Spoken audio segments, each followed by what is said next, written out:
తిరుపతి జిల్లా గూడూరు నియోజకవర్గం వాకాడు మండలంలోని దుగరాజపట్నం ఓటల రేవుకు మహర్దశ రానుంది. 3,500 కోట్ల రూపాయలతో ship building and repair cluster ఏర్పాటు చేసే విధంగా కేంద్ర రాష్ట్ర ప్రభుత్వాలు నిర్ణయం తీసుకున్నాయి. విదేశీయులు ప్రథమంగా అడుగుపెట్టిన ఓడరేవుగా దుగరాజపట్నంకు చారిత్రక ప్రాధాన్యత ఉంది.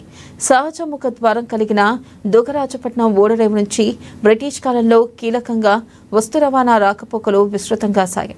అయితే ముఖద్వారంలో ఇసుక మేటి వేయడంతో ఈ ఓడరేవు వినియోగం స్తంభించింది. సహజ సిద్ధమైన కలిగిన ఓడరేవును వినియోగంలోకి తీసుకొచ్చేందుకు 2 దశాబ్దాలుగా విస్తృత ప్రయత్నం సాగుతుంది. ఈ నేపథ్యంలో ముఖ్యమంత్రి చంద్రబాబు కృషితో కీలక అభివృద్ధి దుగరాజపట్నం ఓడరేవు వేదిక కాబోతుంది.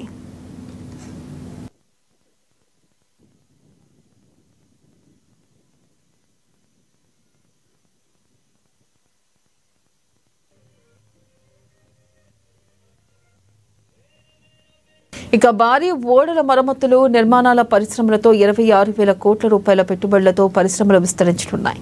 ఇక వేల సంఖ్యలో ఉద్యోగాలు కల్పించనున్నట్లు ఏపీ ముఖ్యమంత్రి నారా చంద్రబాబు నాయుడు ప్రకటించిన నేపథ్యంలో ఆ ప్రాంత వాసులు హర్షం వ్యక్తం చేస్తున్నారు. ఇక దుగరాజపట్నంలో ఇనీషియల్ ఫిజిబిలిటీ రిపోర్ట్ ప్రకారం కేంద్ర రాష్ట్ర ప్రభుత్వాల భాగస్వామ్యంతో 2,000 ఎకరాల్లో షిప్ బిల్డింగ్ సెంటర్ ఏర్పాటుకు రాష్ట్ర ప్రభుత్వం భూసేకరణ చేపట్టనుంది. అయితే ఆ ప్రాంతాన్ని ఎమ్మెల్యే పాసం సునీల్ కుమార్ సందర్శించారు. దుగరాజపట్నం పోర్ట్ అభివృద్ధి ద్వారా ప్రత్యక్షంగా పరోక్షంగా ఎన్నో వేల మందికి ఉపాధి లభిస్తుందని, అంతేకాకుండా పేదల భూములు పెరుగుతాయని పాసం సునీల్ కుమార్ సంతోషాన్ని వ్యక్తం చేశారు. ఇక పోర్ట్ అభివృద్ధికి ఆమోదం తెలపడంతో కేంద్ర రాష్ట్ర ప్రభుత్వాలకు మత్స్యకారులు ధన్యవాదాలు తెలిపారు.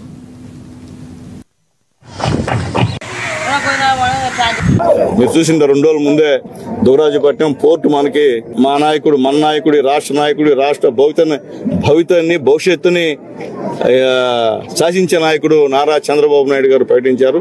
మా గూడూరు నియోజకవర్గంలో దుగరాజపట్నంలో నౌకాదళ తయారీ కేంద్రాన్ని పెడతానని చెప్పి దాదాపు 3,500 కోట్లు శాంక్షన్ వచ్చే విధంగా ప్రయత్నాలు చేస్తానని చెప్పినందుకు మనస్ఫూర్తిగా మా నాయకుడు నారా చంద్రబాబు నాయుడు గారికి ధన్యవాదాలు తెలియజేస్తున్నా. ఖచ్చితంగా దాదాపు 30,000 ఉద్యోగాలు, 1-2 కాదు, మొత్తం ప్రత్యక్షంగా పరోక్షంగా 30,000 ఉద్యోగాలు ఇక్కడ మా దుగరాజపట్నంలో వచ్చేటువంటి కార్యక్రమం అని చెప్పి మేము గర్వంగా ఫీల్ అవుతున్నాం. అలాగే చుట్టుపక్కల ఉన్నటువంటి పొలాలకు కూడా కూటమి ప్రభుత్వంకి మంచి పేరు ప్రఖ్యాతులు వచ్చేటట్టు తొందరగా నిర్ణయం తీసుకోవాలని మేము ఆకాంక్షిస్తున్నాము. ఈ పోర్టు నిర్మాణానికి గతంలో నుంచి కూడా మా ఎమ్మెల్యే సునీల్ కుమార్ గారు, చంద్రబాబు నాయుడు గారు అనేక విధాల కృషి చేశారు.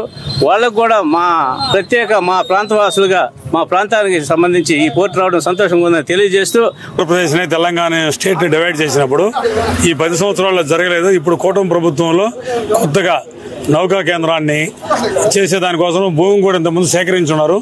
2,000 ఎకరాలలో 3,000 చిల్లర కోట్లు సెలక్షన్ చేయడం జరిగింది. స్టేట్ గవర్నమెంట్ కూడా తొందరలో భూసేకరణ జరిపి, ఎందుకంటే స్టేట్ గవర్నమెంట్కి ఎన్డీఏ గవర్నమెంట్